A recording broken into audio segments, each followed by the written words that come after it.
This program is brought to you by Stanford University. Please visit us at stanford.edu. Dr. Carson asked that I show Bayard Rustin's arrival into Montgomery and what he met with the armed guards at the house after the bombing of Dr. King's home at the end of January. As you know, Dr. King says the movement is just very early. So I'm going to do a freeze frame here in time and back up to look at the origins of the Montgomery bus boycott and the role of women in the movement. Most textbooks start with December 1st, the arrest of Rosa Parks.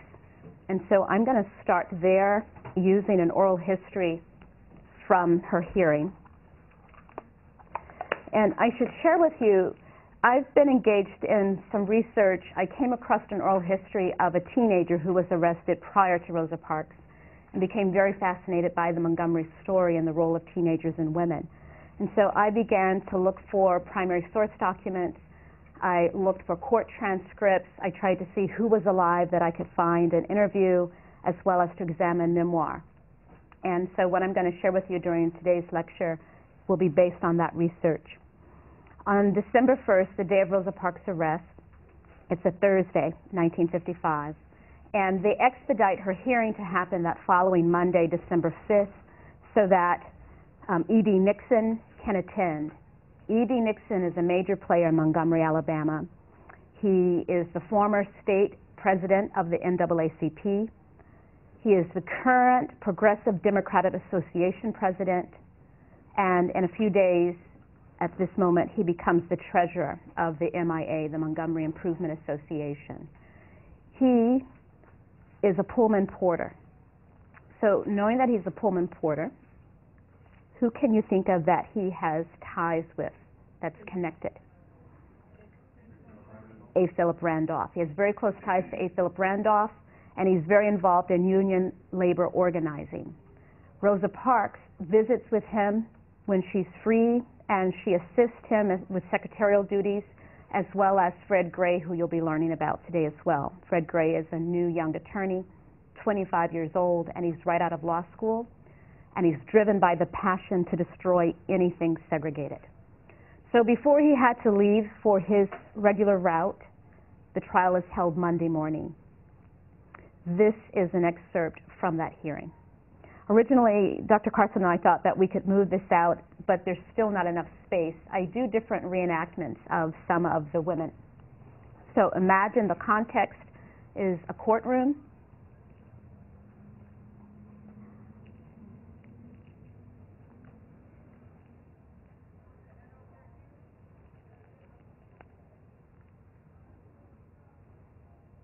Rosa Parks. I do. I boarded the bus on December 1st after work, about 6:30 p.m. in Court Square. The bus proceeded out of town, and at the third stop, it immediately filled with white passengers. By the time I boarded the bus, Negroes were already beginning to stand at the back of the car. The driver noted that 2 or 3 gentlemen would be standing, so he turned and he demanded the seat that I and the passenger next to me and the other 2 across the aisle had taken. Now, they very reluctantly gave up their seats, but I refused to do so.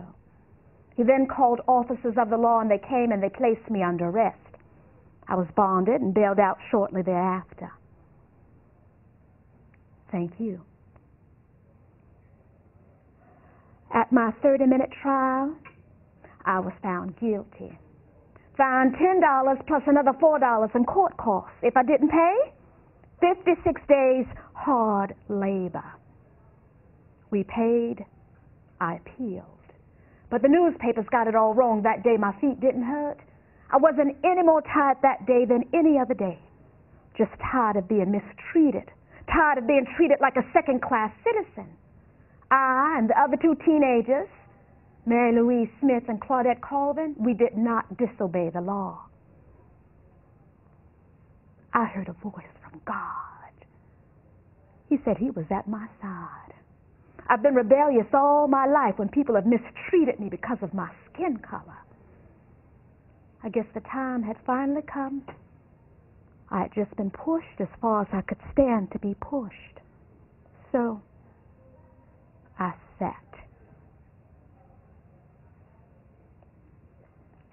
So it's an excerpt from December 5th, the hearing.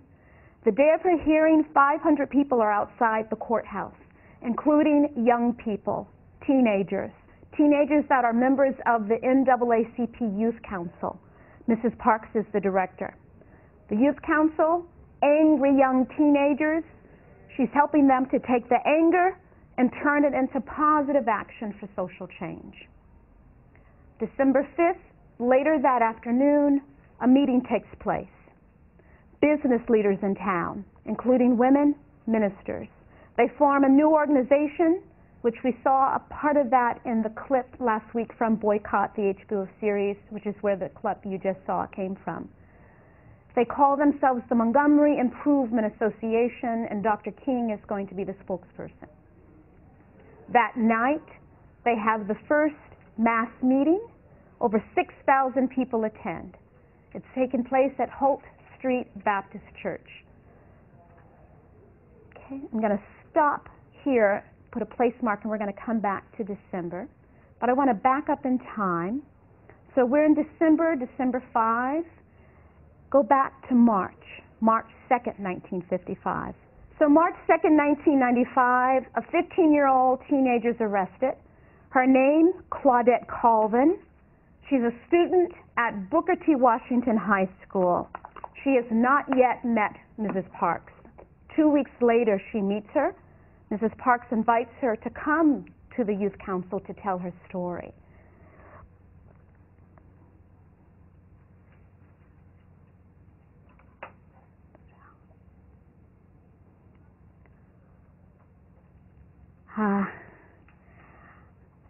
In case y'all wondering why I'm standing here, Miss Rosa Parks invited me to come speak to y'all for the Youth Council meeting. She thought you might be interested in hearing my story because, well, I'm angry like some of y'all. Two of my teachers been teaching me a lot about standing up for what's right, and that's what I tried to do 2 weeks ago, March 2nd, the day I got arrested. I remember it was March 2nd because, well, it was a week right after Negro History Week. I like Negro History Week a lot because we be learning about colored people who want to make a difference, and that's what I want to do too, make a difference. My teacher, Miss Nesbitt and Miss Lawrence, they teaching us a lot of things. We reading the Constitution and understanding what it means to be a Negro in America. Well, that day, I got on the bus and I paid my dime at the front, and then I got off and I ran to the back door with the rest of the colored kids. That's because the driver might pull off before you get back on if you don't run to the back door. Also, white people don't like us walking down the aisle next to them. I got back on the bus and the white section, it was empty, and the colored section was full, so I sat in the middle section, and I took the last row seat on the left. It was right by the window. I was just sitting in the window looking out, and I wasn't thinking about anything in particular. I had a chocolate candy bar. I was eating on that.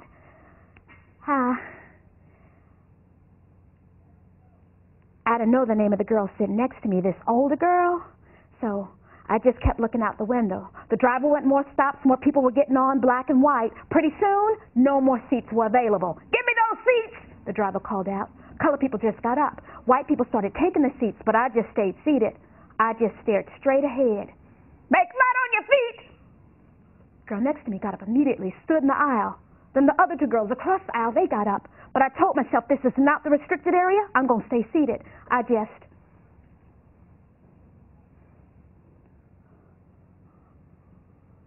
Folks started staring at me. You know, white folks.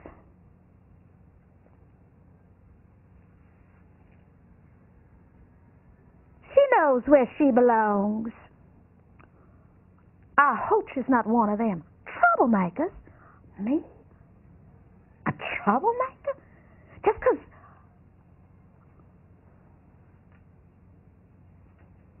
Just because how I'm born, I'm a troublemaker.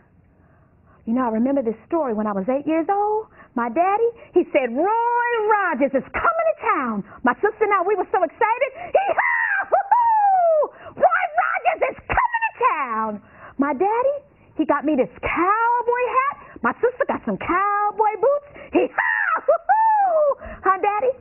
Yeah, I know it's at the Coliseum. I can't wait. Huh, Daddy?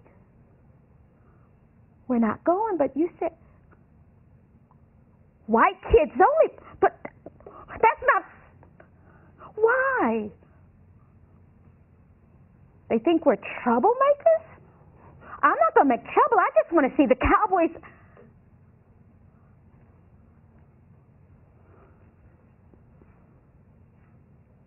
Troublemaker.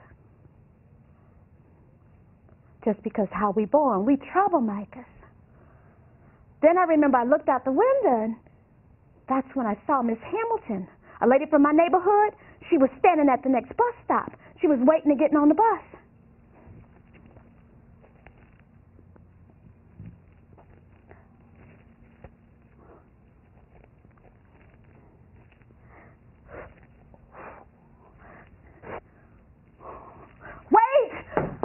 I just paid my dime. Let me get back on. Oh, please. Ooh, I can't walk faster today, my Lord.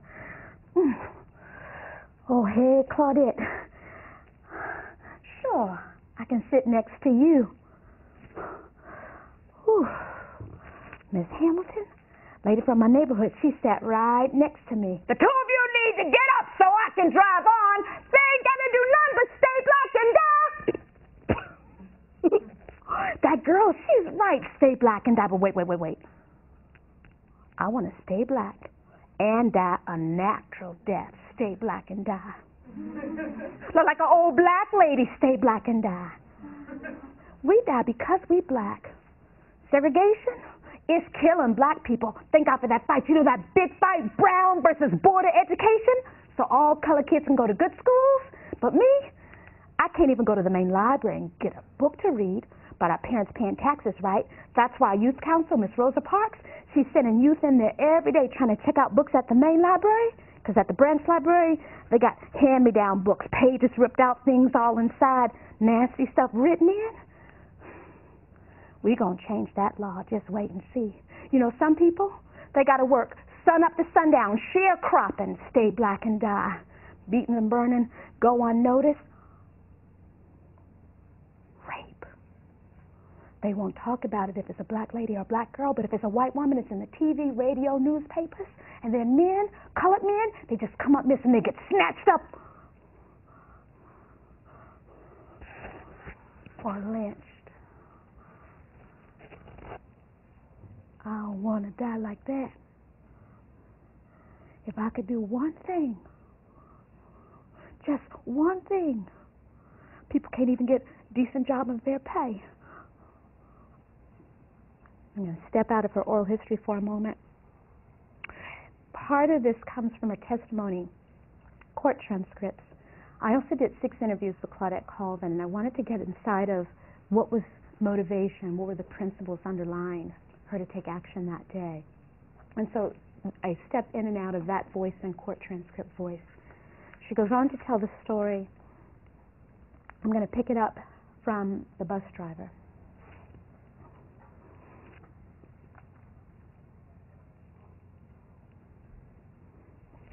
Now, the two of you need to get up so I can drive on. Sir, I paid my dime, I paid my fare. Now I'm going to sit right here. I'm pregnant. So I paid my dime too, you know, and it's my constitutional right.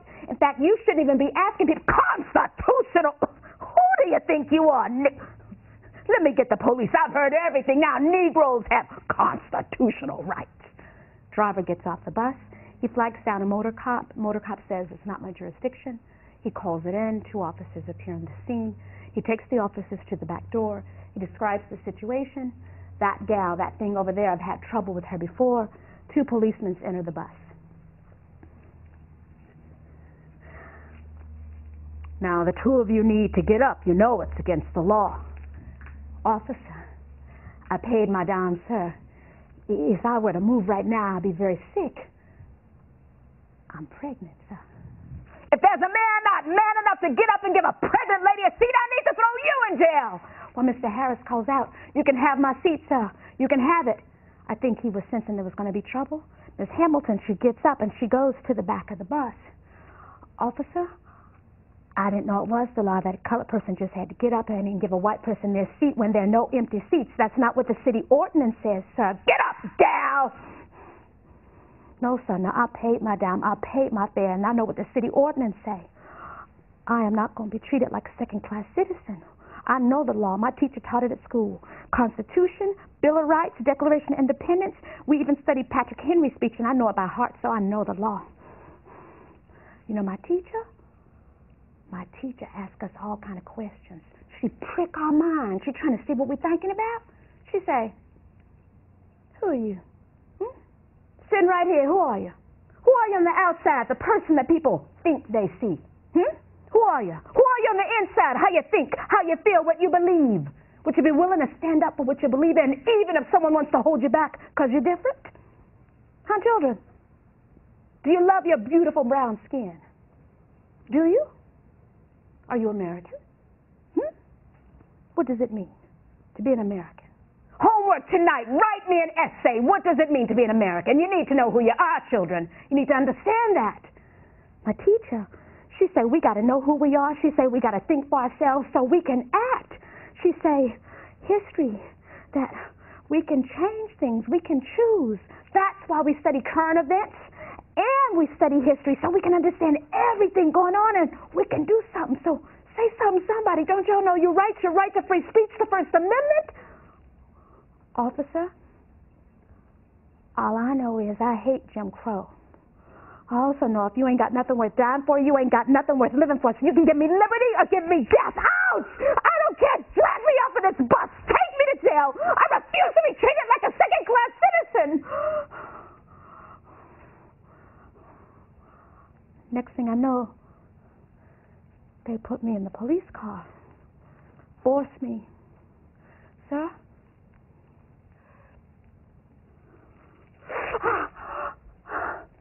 Then they put handcuffs on me through the window. What's wrong with this black bitch? She ain't nothing but a, let's take her to Atmore State Prison and get rid of her. No, no, no!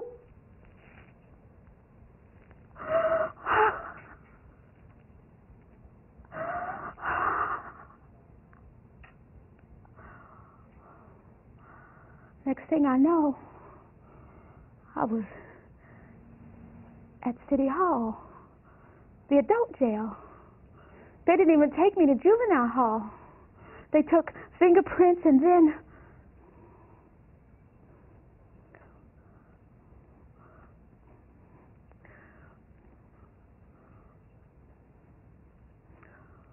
sir? Then they took me and they put me in this jail, the adult jail. I was there for a couple of hours and then the pastor came and my father. I remember when I went back to school, my teacher, she said, Claudette, I didn't know you were going to go out there and start a revolution, girl. You know, my friends, well, my so-called friends at school, some of them trying to avoid me now. You know what their mama say? Come here. Let me tell you one thing. You know your little friend Claudette Colvin? That girl that got mixed up in a heap of trouble. You stay out of that mess, you hear? Don't let them call you no troublemaker. Hear me? You too. Y'all stay away from her. Here I am, trying to make it right for everybody else, but I feel like I did something wrong. I feel like an outsider. I don't even look people in the eye anymore. And I ain't ever getting on the Montgomery buses again either. About 2 weeks later, they had a hearing. And they had me for violating the segregation code, disorderly conduct, and assault. But then they dropped 2 of the charges and they kept the assault charge. My attorney say he think they were trying to get wind that maybe we wanted to take it to a high court. So they were taking our ammunition away. I got indefinite probation in my parents' care. And it wasn't right because I was standing up to make it right. And I know what the city ordinance say. It say you only have to get up if there's an empty seat to move to. And there wasn't one. That's why Mr. Harris got up so Ms. Hamilton could move in the back.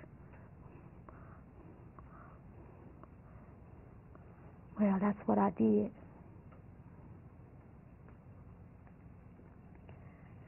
I'm going to step out of her oral history for a second. Any comments, questions, observations of the 2 oral histories you've heard so far?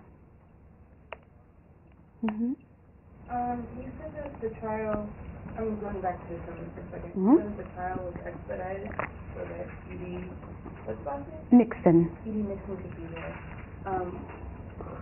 But why did they allow that to happen? Why did they allow somebody to do it? Edie Nixon was very powerful in Montgomery. As I stated before, he was the former NAACP state chapter president now of the Progressive Democratic Association. He had ties in with whites in power, including the editor of the Montgomery Advertiser, Joe Asbell.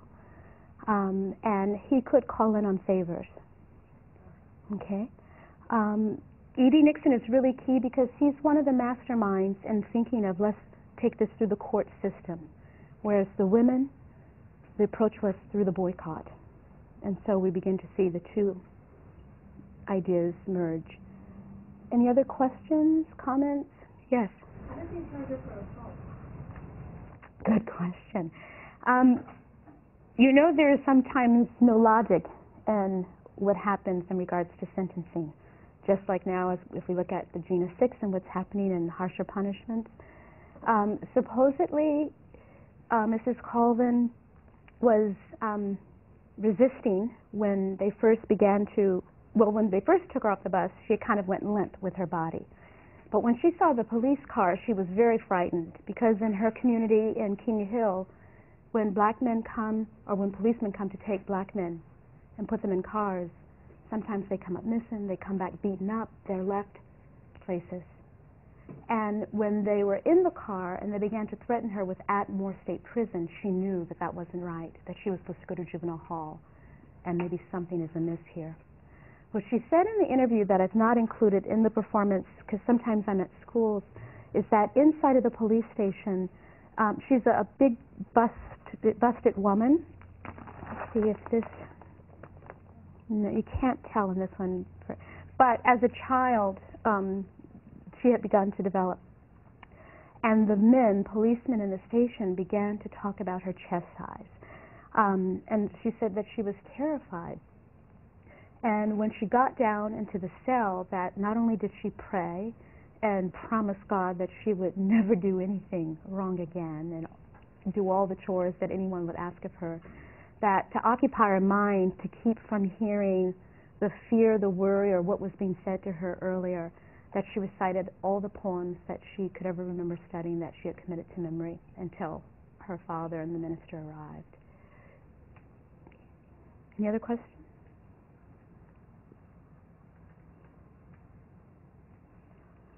Shall I continue? Yes? Okay. So what date were we on at that point? Or approximately? So March 2nd is the day of her arrest. 2 weeks after the arrest, she has the opportunity to meet Mrs. Clark. She joins the youth council and goes to meetings. Mrs. Parks. Did I say Clark? Thank you. I'm working on another script and there's a Mrs. Clark. But Mrs. Parks. Let's see here. So I'm going to, I'll share one other thing that's important in the timeline, in the chronology. Also, in March, there is an election campaign going on. And the whites that are running run on a segregationist ticket. And there are 4 key questions that they ask. And pretty much the questions are, do you believe in segregation? Do you believe in segregation of the Negro? Do you believe that Negroes should not get the vote? And if the candidates answer outside of holding down the status quo of segregation, they're not even interested in a political platform. Okay? I'm going to jump to August of 55. What do you know about August 1955? So before I go to that event, I think I'll talk about a place. Have you heard of Highlander Folk School? Have we talked about it? I can't recall. In this class? I should say more? Yes? Okay. Talk to me. Oh, thank you. Okay. So Highlander Folk School is in Tennessee. It was started by a man by the name of Miles Horton in 1932. And Horton. Miles with a Y, Horton. Miles Horton searched throughout the United States looking for a model to build this institution on. He said that schools had not done their jobs in preparing the citizenry to deal with the problems in their own communities. And so he ended up traveling all the way to Scandinavia and building the Highlander Folk School model on a school in Scandinavia. The beginning work was around labor and labor organizing, and at that time the textiles and mills were the biggest industries. As things became more volatile in the South, the focus of the work moved towards human and civil rights issues. And there have been 3 different schools. Highlander School still exists. It's still in Tennessee. It's not at its original site. It's been burned down, shut down. They've tried to seize the property. They were labeled as Reds and Communist, anything to stop the work, because all of the meetings were interracial meetings.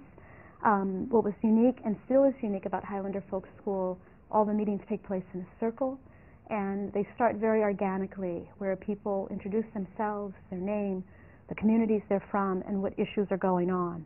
And from that, this incredible conversation emerges, but also what are the possible ways of tackling these problems.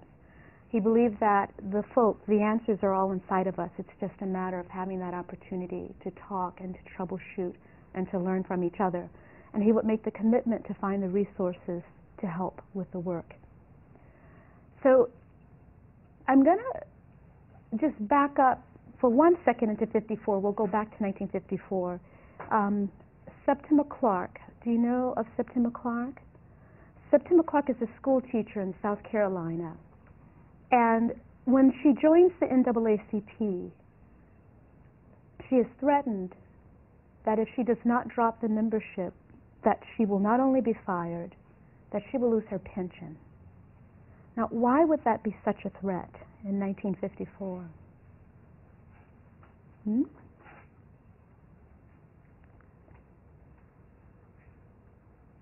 What do we know about the NAACP thus far? Well, I mean, they're fighting in the courtroom to end segregation at that time. Okay. And appealing cases in the South. Okay. And what do you remember when we were talking about around World War II and coming up through the Depression? They were fighting racial violence as well, and the lynchings that were going on and investigating them. I don't know if you remember from one of the film clips, outside of their office in New York City, there was a flag hanging, and it changed every day, and it announced the number of lynchings that took place on that day. You may also remember their fight in the Scottsboro case, okay, with the Anti-Defamation. So, Septima Clark is visited by Miles Horton in 54 because she doesn't drop the membership, she's fired. And so the only work that she can get is by traveling to the Georgia-Carolina islands. And she's working with what people would call the peasantry class, the people who provide the service in the homes, crossing over into Charleston and into Georgia by ferry. She decides to create a curriculum, and that curriculum she starts with, because many people can't even write their names. So she has people tell them their names, she writes the names on the chalkboard, and from the names begins to teach the alphabet and early literacy. And from there, also she's preparing them by using small excerpts from the Constitution, because part of the voter registration test is to be able to interpret the Constitution. She also helps or teaches people how to fill out mail order catalogs as a part of her curriculum. I'm going to ask you to take a stab at why do you think this is a part of the curriculum? What is she doing? Yeah. Teaching them to fill out forms. Okay. And it's probably one of the only ways that they could get forms without arousing suspicion. Okay. So you're at the scratch of the surface, but she's doing something more powerful. If you analyze it, a mail order catalog allows you to do what? So that if you're thinking that the majority of the people are living under sharecropping And do you understand that what sharecropping is? That you're constantly indebted to the people that you work for, and sometimes borrowing or getting things on credit because you're being underpaid, and many times the figures change, and if you challenge that, it can become a very violent situation, or you can lose work. So by being able to fill out a mail order catalog allows you to have economic power to shop where you choose and please, and possibly to bypass or to not support the segregation system that you're living under in that particular community. Okay?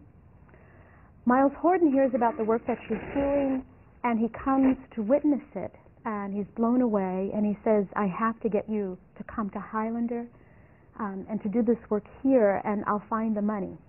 And possibly we can create a model and do it in our 8 southern states. And he does. So she can't believe that this white man is interested, that he's promising support, and that he's invited her to come and to stay for 2 weeks. She goes. She's amazed at the work that he's doing and his level of commitment, and she goes back in 55. That's important to note because Mrs. Parks, on the behalf of a friend in Montgomery, Alabama, a white woman by the name of Virginia Dorr, and Virginia Dorr is married to Clifford Dorr. Clifford Dorr, like Thurgood Marshall and a team of other attorneys that are working at this time, he's one of the top trained attorneys in the United States as well, worked under the Roosevelt administration, but got caught up in the witch hunt of the McCarthyism and labeled a red.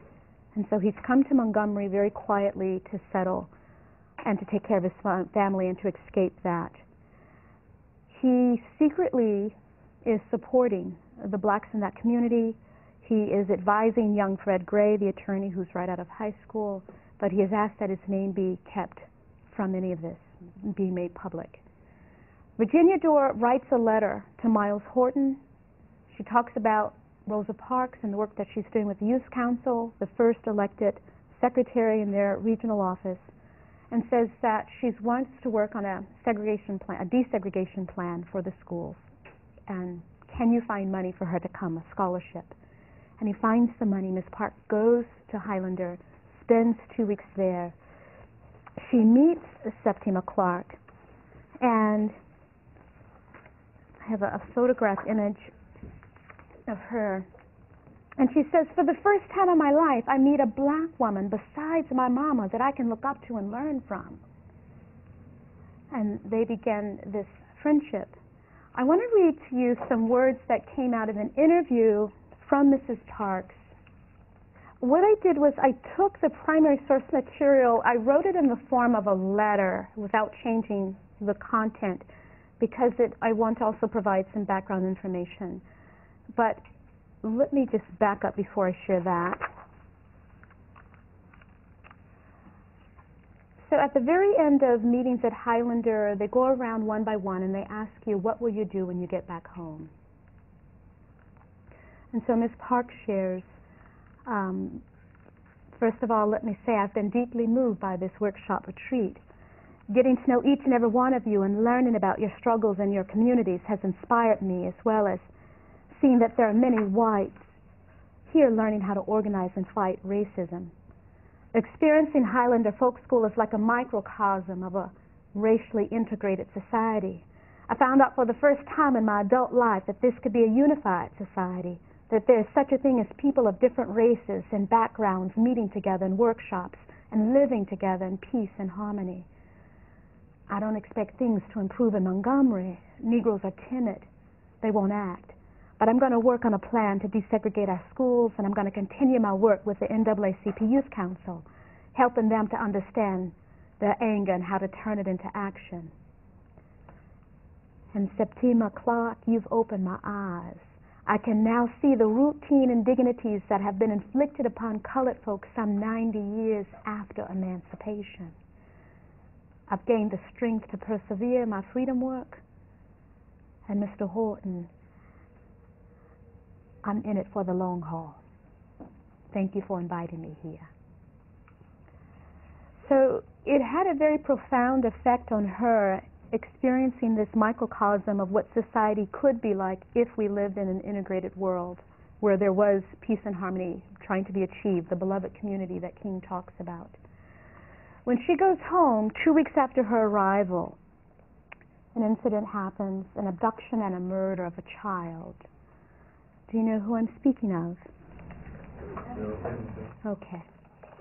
So, 14-year-old Emmett Till leaves Chicago. Is there anyone who doesn't know the story of Emmett Till? Should I spend more time? Okay. So Emmett Till lives in Chicago. His mother is putting him on a train to go down south to Mississippi to visit his uncle, Mose Wright. And she says, boy, I'm going to miss you. Give me that watch you got on your arm. Give it here. Give me something to remember you by. Now, you listen here. I want you to mind when you get down there. You hear it's different than up here in Chicago. And there's somebody walking towards you, a white person. You step off the sidewalk. You hear me? Or better yet, you cross the street. You hear me, Emmett? I'm going to miss you, boy. I'll see you soon. You mine. And she puts him on the train. 2 weeks after that, Mrs. Mamie Till had to go down to identify her son's body. The skull had been crushed. The eyes had been gouged out. A bullet shot through his brain. And a 75-pound cotton gin fan had been barbed wired into his neck. Now, if they've done the murder and all of that beating, why would they then take the body, wrap it up in tarp, and throw it into the Tallahatchie River?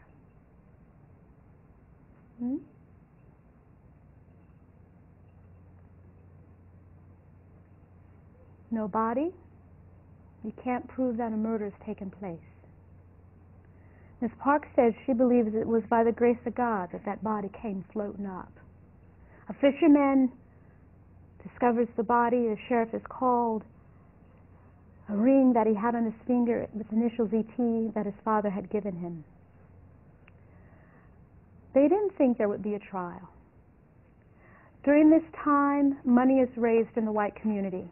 Even though the two men who had been identified, although there were believed to be maybe 7 or 8 people in 2 trucks that night who had came and took him away, they had signed written confessions. They had been eyewitness identified, but released not guilty. In between that time during the trial, $10,000 had been collected by people, store owners, merchants, put in jars, like big pickle jars, mayonnaise jars on counters, and people donating money to protect them. Mrs. Parks said that his death couldn't be in vain. Jet magazine, because of Mrs. Till wanting the world to see what was happening to black men in the South, and the Chicago Defender were allowed to take the photograph of him in an open casket. The NAACP had to investigate the violence. They said this was the 3rd racial violence resulting in death in a 2-month period, and the Justice Department would not get involved. The response from the President's office was that it was not a kidnapping that took place across state lines. That was the first response. So this is important to note because it has an international impact when this image and the story travels across the wires. Chicago, Illinois, and then Mississippi. Mr. Mose Wright was the first African American man in the state of Mississippi to testify in a court of law against whites. Mose Wright. He was 64 years old. People had to be secretly put into the trunks of their cars or into caskets to be taken out of town to keep them safe until it was time for the trial. The trial is witnessed by Congressman Diggs, who comes from back east. And if you get a chance to see episode 1 on Eyes on the Prize, The Awakening, you can actually see courtroom footage and hear him reflecting on what happened when he got to the court and how they didn't want to allow him to enter, even though he had written the judge ahead of time. I'm going to move forward now from August. You see why August is very important? You have Mrs. Clark's at Highlander Folk School, meeting Septima Clark, kind of being politicized and her consciousness being raised even more so. And I don't want to say that that was the only thing, because Mrs. Parks, with her husband, worked secretly raising money for the Scottsboro case. You know, she was very well aware and connected to what was happening in different parts of the country and working with A. Philip Randolph. October 21st. October 21st is how soon before Mrs. Parks' arrest?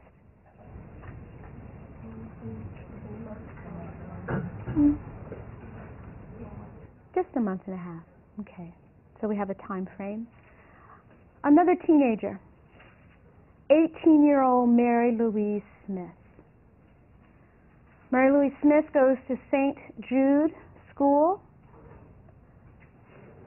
Her mother has passed away. Her father is raising 5 children. She works part-time to help out. She has an older sister who had to drop out of school to work. Mary Louise Smith gets on the bus. So I got on the bus, right? I paid my dime at the front, and then I got off and had to run to the back door because that driver wouldn't wait for anybody. I remember I sat in the middle section, and I was behind the colored sign. I was minding my own business, and I was thinking about my boss lady. She forgot to pay me last week, and she had called and said, "I got your money. Come on by, Mary Louise." And I'm thinking, I hope she's there. Last time she forgot and ran an errand, she said. All of a sudden, this lady, this white lady, she's standing all over me, all impatient like. She said, "Get up, gal." I said, "Ma'am, it's this driver's job to ask, and ask politely." "Driver, could you please ask this heifer to get up?" "Heifer? You better get out of my face, you white heifer. Do I need to take you to jail?" "No, sir. Please, sir. I got a right to sit here. I got a privilege like everybody else do." Next thing I know, the driver, he's driving the bus to jail. Mary Louise is taken in. She goes through her mugshots, fingerprints. Her father comes to get her, and she begs him not to tell anyone. "I don't want to be publicly humiliated. Please don't tell anybody." So not until after Mrs. Parks' arrest does the committee find out that she had been arrested in October. Okay, so what I think I'm going to do is this. I'm going to stop again at December 5th. I'm going to jump back into 54 and then to 1949 before I go to 56 towards the end of the boycott. I'm going to try something with you. I have a document, a very important document, and I'm going to put you in roll. You ready? You ready? I'm glad you're here. You are my award-winning journalist. We have won more awards with this newspaper than any paper in this nation. Now, I got this document. It's a fax. No one's seen it yet. And there's so much information on here, new evidence that allows us to go back down to Montgomery, Alabama, and to do some research so we can tell a story that's not been told. It's 50 years later, and they're still giving us the myth of Rosa Parks' tired feet. So, as I read this document, if there's evidence that you think we need to investigate, say stop, and we'll talk about what we need to do about that evidence, okay? We'll pose questions of it where we might be able to get some answers. You ready? You know when to say stop? When? Evidence. Okay? Because we're going to think like historians do. We look for the latest and best evidence that's available to us, and then we're going to try to find as many different perspectives, witnesses, to get closer to a truth. So this is written May 21st, 1954. Anything significant about that date? Aha! That's why I pay you the big bucks. Right after Brown versus Board. So maybe there's some hope on the heels of Board to get some more action done. It's written to a Mayor Gale of Montgomery, Alabama. Dear Sir, the Women's Political Council is very grateful to you and the city commissioners for the hearing you allowed our representatives during the month of March 1954. What was the hearing for? Good, good, good. Any other questions we need to ask so far? What was the hearing for? More? Actually, no. You said something about March, but I didn't catch the No, rest. I was just waiting. You said March or May? March. March. So why March? So was there anything significant about the Yeah. date in March happening of 54? Any other questions? Hmm? How did they help? You said thank you for your help, but how did they help? How did they help? Did they help? Anything else? Think about your 5 W's. Where? Who was there? Yes? Anything else? I'll read it one more time. I don't want you to miss anything. The Women's Political Council is very grateful to you and the City Commissioners for the hearing you allowed our representatives during the month of March 1954 when the city bus fare increase case was being reviewed. What city? Like, where is this taking place? Where is it taking place? Who's a member of the women's? Can you say it again? Who's a member of the women's political? Who is a member of the Women's Political Council? What are they about? Anything else? Shall I keep going? Hold on to these questions. See if they get answered or if we generate more questions. There were several things the council asked for. This is the Women's Political Council. 1, a city law that would make it possible for Negroes to sit from back toward front and whites from front toward back until all the seats are taken. 2, that Negroes not be asked or forced to pay fare at the front and then go to the rear of the bus to re-enter. And 3, that buses stop at every corner in residential sections occupied by Negroes as they do in communities where whites reside. Anything to investigate? What is the current seating policy? Aha. Anything else? What does the bus schedule look like? Where does it go? Aha. What does the bus schedule look like? How often are they stopping and where? What's the distance in the white community compared to the black community? Yes? Any? What sparked this? Like, was there an incident that sparked that voting demands, or is this just the raising of the time? Have they raised this before? Did something significant raise this? Who are they to raise it? Women. Shall I keep going? We are happy to report that buses have been stopping at more corners now in some sections where Negroes live than previously. However, the same practices in seating and boarding the bus continue. What are those practices? Can you hear? What are those practices? Okay. What are those practices? Anything else? What section? What section? Should we talk about the buses? So the buses are broken up into 3 different sections. The front section that everyone speaks of, the whites-only section, there are 10 seats reserved. Imagine, if you will, if this is the driver's seat, like buses today, there's that seat that faces this way instead of straight ahead, and another seat. They imagine that 3 bottoms could sit on both of those seats. So now we have how many seats? 6. And then the very first row facing 2 and 2. How many seats? There you have our 10 reserved seats, whites only. Okay? Then the middle of the bus begins that second row facing forward. So now we have 4, which means 2 can sit per seat, 8. We have 16. 16 seats designated for the middle section, also known as no man's land. Also sometimes said first come, first serve. Do you remember what Claudette Colvin said? What ordinance did she cite? What did she say?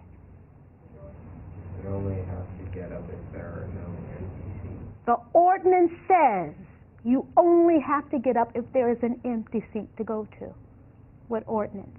Back in 1900, there was a boycott, the trolley. And this was one of the negotiations, that you only had to get up if there is an empty seat to move to. What happens if, let's say, there are more white people in the bus, and that is in the black section, and if more black people come? Good question. So let's hold that, and let me give you the back section and come back to this question. So we have the front, we have the middle, and then the back. So in the back, we have the back door where people enter. In front of that door, we have a seat facing forward. we have the seat that faces this way, and then we have this seat here, right? And then opposite we have another seat. That makes up our 10 reserved for Negroes. But the question on the table is, There are more whites in the bus. so if more whites are on the bus, what happens? They are already sitting, they fill their spot, they fill the normal land, and then now they fill the black ones. Okay, But somehow the black came, a lot of black people came in. okay. So do they have a claim on their cause by keeping the whites to go forward? I'm going to give you, yes. I'm going to let you hear from the mayor. And also I'm going to tell you about a sign, because see, these seats got contested all the time because of the ambiguity about the law. The city ordinance says you could get up. You didn't have to get up if there was not an empty seat to move to, but the state statute said the driver has final authority to assign seats. Actually, I'm going to do two things. I'm going to read you something from the state and city ordinance, what were the laws on the books, but also wanted to tell you there's a sign, a placard, sometimes a little wooden sign that could hang on the back of a seat, and the driver could move it, move it, move it. If I decided I wanted to reserve the middle section and the white section for whites because I know when I get to that part of town, I could make blacks stand over empty seats. How much bus fare were they paying? Both parties. Okay? State law. So I think I'm going to read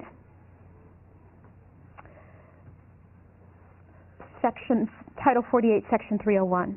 Operators of passenger stations and carriers authorized to segregate white and colored races. All passenger stations in this state operated by or for the use of any motor transportation company shall be authorized to provide separate waiting rooms, facilities, or space, or separate ticket windows for the white and colored races, but such accommodations for the races shall be equal. All motor transportation companies and operators of state or interstate passengers are authorized and empowered to provide separate accommodations on each vehicle for the white and colored races. So I'm going to stop there. Okay, so you're supposed to provide something for both. And then one last thing that I want to share is that some bus drivers, based on the city law section 11, same power of person in charge of vehicle, passengers to obey directions. Any employee in charge of a bus operated in the city shall have the power of a police officer of the city while in actual charge of any bus, for the purpose of carrying out the provisions of the preceding section, and it shall be unlawful for any passenger to refuse or fail to take a seat among those assigned to the race of which he belongs at the request of any such employee in charge. So Mrs. Parks, as well as Mary Louise Smith, when the driver asked them to get up, they were defying the state law because they have the final authority. Okay? Now, I'm going to hear the mayor and then back to Joan Robinson's letter. So, there are a series of negotiation meetings that begin to take place starting December 8th. December 5th was Mrs. Parks' hearing that Monday. That was also the first day of the one-day bus boycott.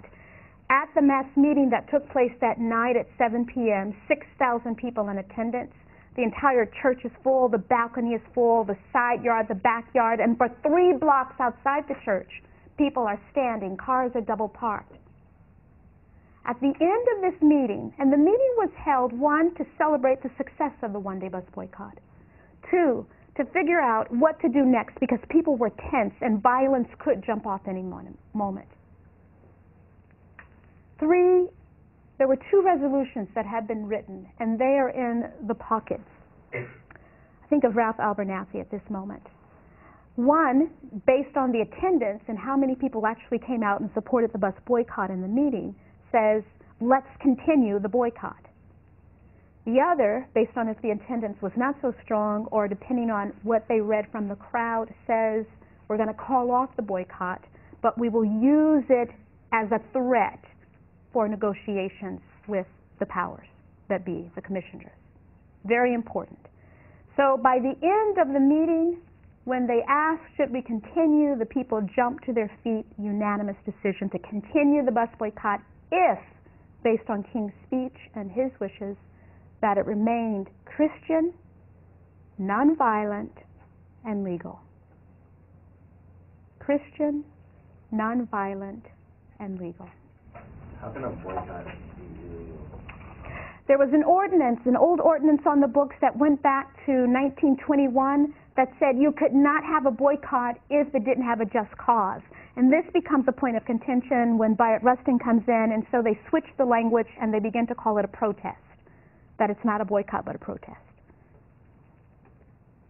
Okay, now let me pull out the mayor's voice very quickly and get back to unconstitutional anyway. Like, how can you tell someone that they can't? That's like coercion. based on the right to do what? Unconstitutional based on the right to, go ahead. Free assembly? Yeah, free assembly or. No, I mean like. It's also a form of free speech too, like boycotting it. But is there logic in some of the segregation laws and what they're able to get away with unless it's challenged? I wouldn't say logic, I would say strategic. Okay. Yeah. But meaning how sometimes we try to make sense of, well, how can they do that? Monday morning we have a hearing. Mrs. Parks found guilty. They pay the $10 and the $4 court costs. That afternoon the special meeting takes place. Business leaders, men, women, ministers, and they form a new organization to become the leaders of the boycott. And that new name is Montgomery Improvement Association. And Reverend King is chosen to be the spokesperson for that group. They plan and figure out their 3 demands, and they plan the format for the evening meeting. And they also decide that we need to get committees together to run this boycott, one of which being a transportation committee if we're not going to depend on the buses. Rufus Lewis becomes one of the leaders because they have 2 or 3 different ones for the transportation committee. What I should tell you is that I'm looking for, and I'm almost there, here we are. So I'm going to share these words with you, and also I'll tell you that December 8th they have the first negotiation meeting, and they realize it's a matter of days before the carpool system will be up and running. The carpool system will consist of volunteer cars, people driving their own cars, but soon checks begin to flow in from all around the world, people sending money to help buy used cars or new cars. The churches will own them because they're protected because of their nonprofit status, and they call them rolling churches. They end up having 325 cars in that carpool system, and they have 43 pickup stations and 42 drop-off stations that run from 5 in the morning until 10 o'clock at night. Here they are. And starting off running every 15 minutes, and then by 10 o'clock in the morning running every hour on the hour until about 3, and then again every 15 minutes, and then slowing it down again in the evening time to accommodate people working on different shifts. So we left off in the letter where? After you stated the demands that were met, were asked of, and then how they were sorted. Okay. So here's her next sentence. Now, we don't know much about the Women's Political Council yet, right? Mayor Gale, 3/4 of the writers of these public conveniences are Negroes. Where is she going? Economically. Okay, that's the thinking. Where's she going with it? Is she just going to put it on the table? Is she going to threaten him? This is a woman, 1954, 5 days after Brown versus Board has been announced. Mayor Gale, 3/4 of the writers of these public conveniences are Negroes. If Negroes do not patronize them, they cannot possibly operate. More and more of our people are already organizing arranging with neighbors and friends to ride, then be insulted and humiliated by bus drivers. There has been talk from 25 or more local organizations of planning a citywide bus boycott. Bam. What's the date of the document? May 54. How early is it before the boycott begins? 9 months? More than a year? Year and a half early. How did she get that information? Huh? How did she get the information? Yeah, what's she like? Interesting question. The question implies she could not have created the information. Yes? How did she get the information? How does she know? Could she be the spearhead of it? She the secretary reporting on it? She a committee member in on the discussion? This is in Montgomery? Or This is in Montgomery. did the boycott idea originate from the Women's Council? Oh.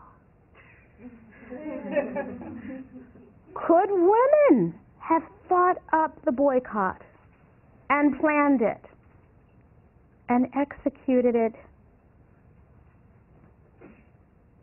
Let's keep going. So what was that last sentence? There has been talk from 25 or more local organizations of planning a citywide boycott of buses. I'm going to skip to the second to last paragraph. Many of our southern cities and neighboring states have practiced the policies we seek without incident whatsoever. Atlanta, Macon, and Savannah in Georgia have done this for years. Even Mobile in our own state does this, and all the passengers are satisfied. Now I would ask the question, how does she get that information? How does she know what's happening in 5 other cities?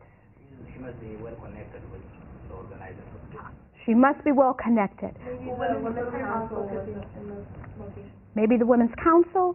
The WPC was formed for the purpose of inspiring Negroes to live above mediocrity, to elevate their thinking, to fight juvenile and adult delinquency, to register and vote, and in general to improve their status as a group.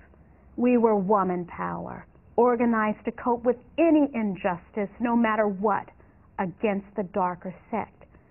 But sometimes I've seen it in biographies that it was a civic organization and that's it. So you hear their mission, what they were about.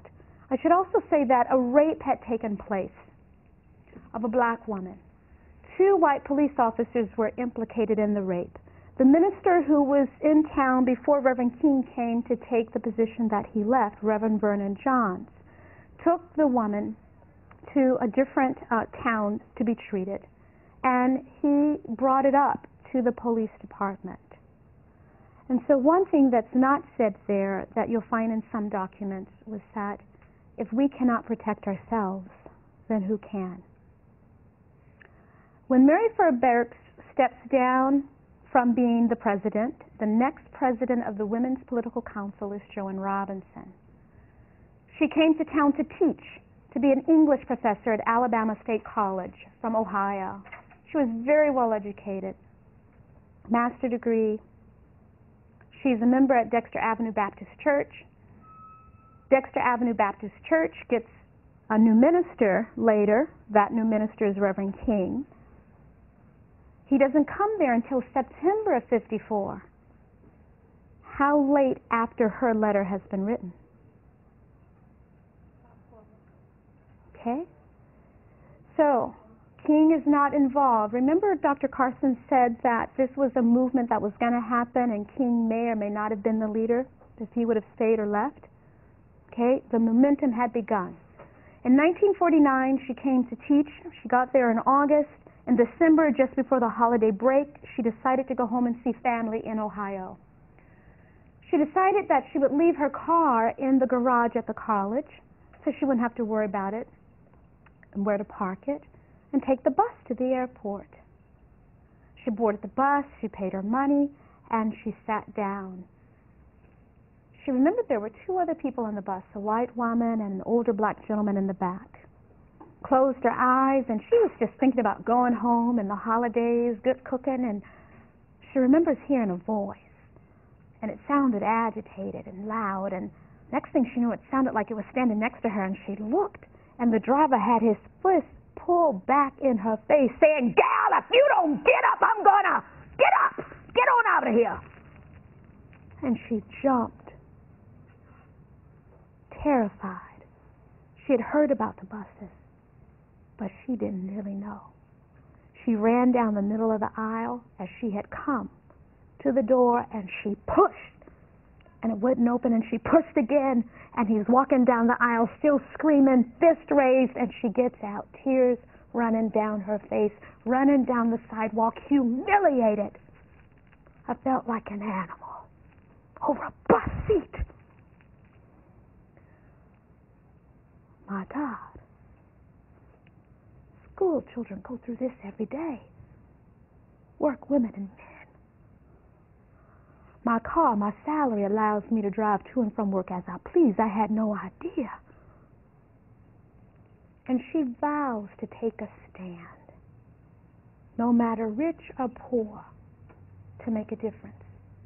She starts a bus complaint campaign, documenting, interviewing, asking the WPC to take it on, that we have to change this. People ride the buses every day. If we could change this, it's a beginning point.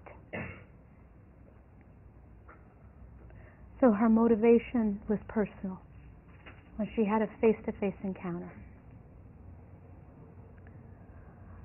So that takes us to 1949.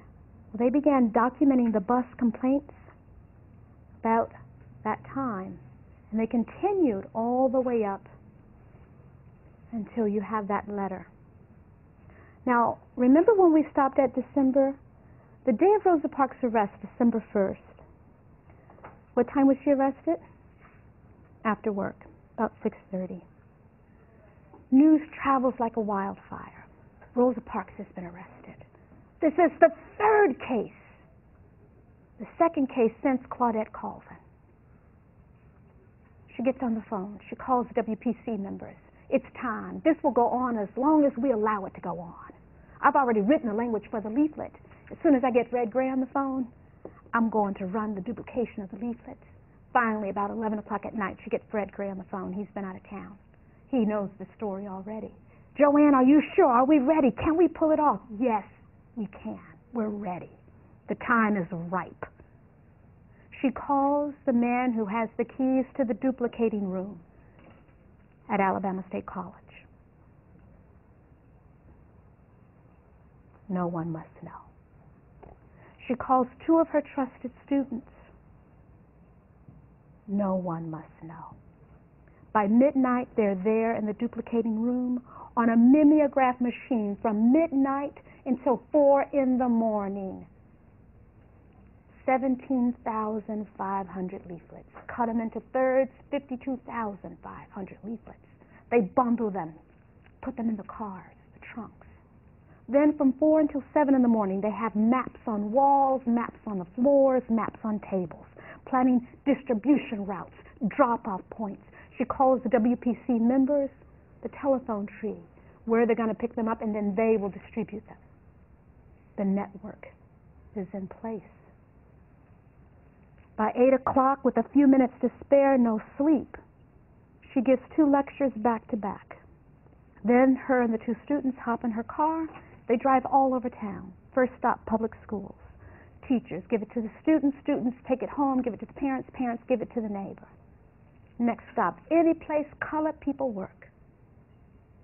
Factories, beauty shops, barber shops, stores, you name it.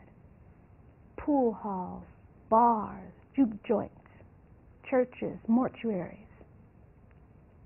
Workers pass it on, neighbors pass it.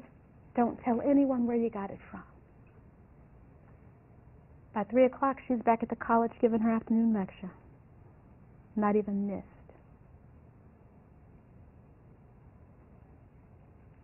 E.D. Nixon gets on the phone. He calls Joe Asbell, Montgomery Advertiser. "I got a story so juicy, you gotta run it."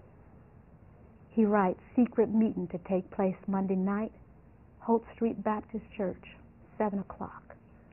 Puts it in the paper. because people believe it's true if it's in print. They call the ministers, have a meeting, preach it up on Sunday morning. People got to have the courage and the faith to do it. Tell them why it's important. Give them the faith of a mustard seed. So come Monday morning, the buses are empty because of that infrastructure, that network, the communication that passed, and the work that had begun by the Women's Political Council starting back in 1949. So to answer your question, how could she get that information? Do you know the answer now? Yeah? What's the answer, everybody? She's source of information. Okay. December 8th, they have their first negotiation meeting. The city officials dig their heels in. Who are they to tell us what to do? You remember what their 3 demands were?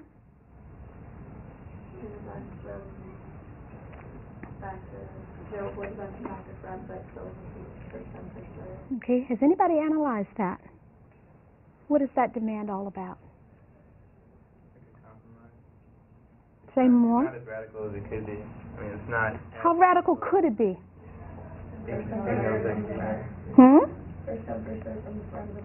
And?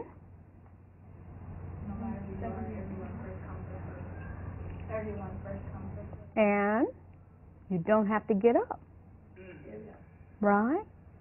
They were asking for polite segregation until they got a letter. Now, the letter came from Roy Wilkins in the NAACP, and he said, we don't have the manpower or the resources to take up your cause if you're asking for polite segregation. We have a case in South Carolina that's asking for full integration. That was at the end of December of '55. 3 more negotiation meetings happen, and what they discover is that instead of negotiating and moving forward, a hate campaign has been initiated by the commissioners. By the end of the month, King's home is bombed.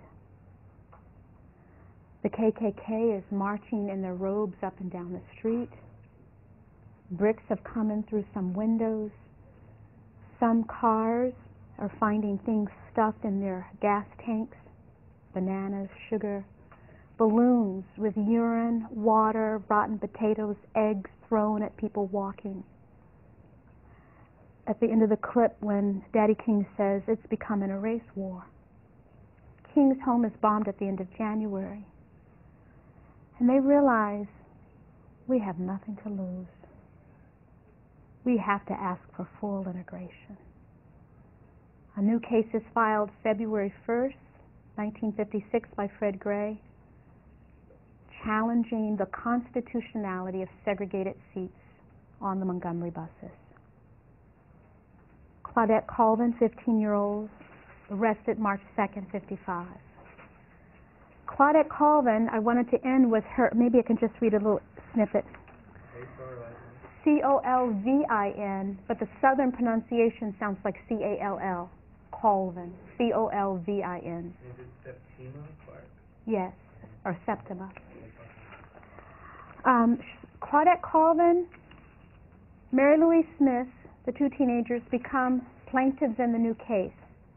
2 other women also that you should know. Aurelia Browder, Browder. Aurelia Browder, the case is named after her, Browder versus Gale, Mayor Gale. And Susie McDonald. There was a 5th plaintiff, Jeanette Reese, but she worked as a domestic for a woman married to a police officer. And when they got wind, because people did question the domestics that worked with them, and they would use coercion, manipulation, and fear, when they got wind that she was a part of the case, they challenged her on it, and Fred Gray got her to drop out of the case and then charged him with falsely representing someone who was not a part of the case.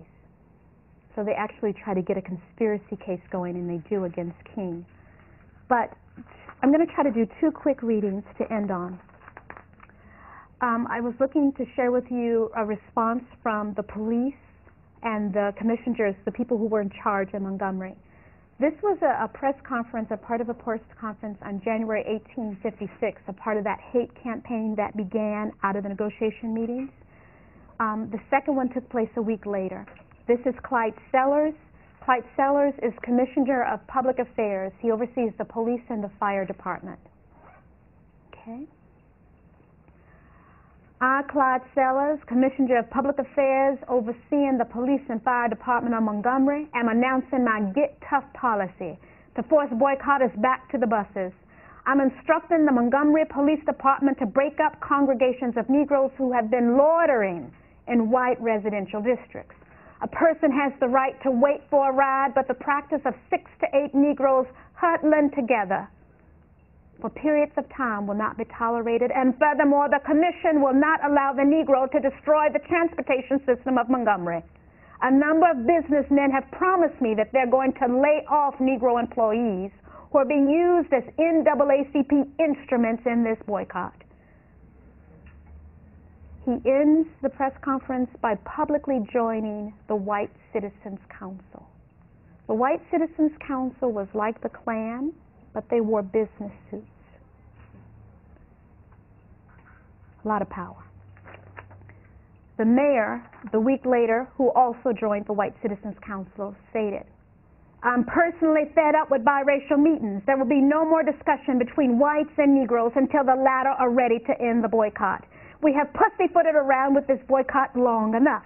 On the one hand, white people do not care whether Negroes ride the buses ever again. On the other hand, in an effort to make them ride, I'm urging white Montgomeryans to halt the practice of using your cars as taxis for Negro maids and cooks who work for you.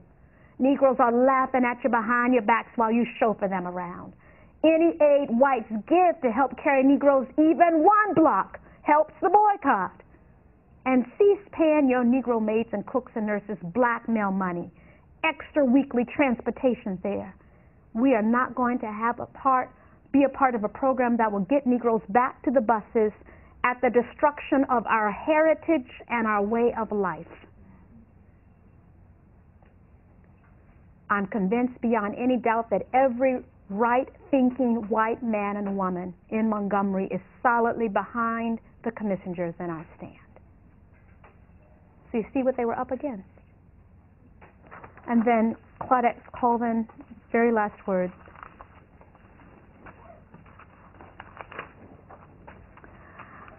This is her reflecting back. The day when I refused to give up that bus seat, I should say she was the star witness in the case. Fred Gray, the attorney, says that on the heels of Brown versus Board, with the 14th Amendment and Claudette Colvin's testimony, he believes they won. That day when I refused to give up the bus seat, I knew I could get arrested. The bus driver and the police thought it was about a bus seat. It wasn't. It was about Jim Crow, segregation. It was about life. It was about standing up and changing things, not staying in my place. One of the greatest weapons that we have in America is the weapon of protest. I refused to be a bystander, a silent witness. I didn't want to participate that way. Be nice to be recognized. I just want my baby to know that his mother stood up for something. I'm as anonymous as Miss Rosa Parks is famous. I'm a footnote in history. Just as well, Mary Louise and me are not the symbol of the bus boycott. Everybody can't be a hero or a heroine, but all of us can stand up for something. We walked 13 months, 56 weeks, 381 days. Our feet were tired, but our souls rested. We were the foot soldiers, the walking people, ordinary people who did an extraordinary thing. 50,000 colored Montgomeryans and whites that stood with us. We didn't do it to sit next to white people on the bus. We did it for full-class citizenship, for our humanity, and for our love of democracy. Can I give you 4 bullets? You should know this if this is a question, I think. What was the significance of the Montgomery bus boycott in advancing democracy? Powerless people transform themselves through direct action. Never before in this country's history did we have a citywide boycott, okay? So powerless people transform themselves through direct action. 2, the Women's Political Council stages a successful one-day bus boycott. 3, the Black church leads as a spiritual, political, and a social institution. The National NAACP recommends full integration versus polite segregation. That gives them the Supreme Court case. And MLK is nurtured and shaped, and he's inspired by the boycott. There's a symbiotic relationship. The people lift him up, and he inspires them to keep going. And that this grassroots initiative and civil disobedience leads to a just law.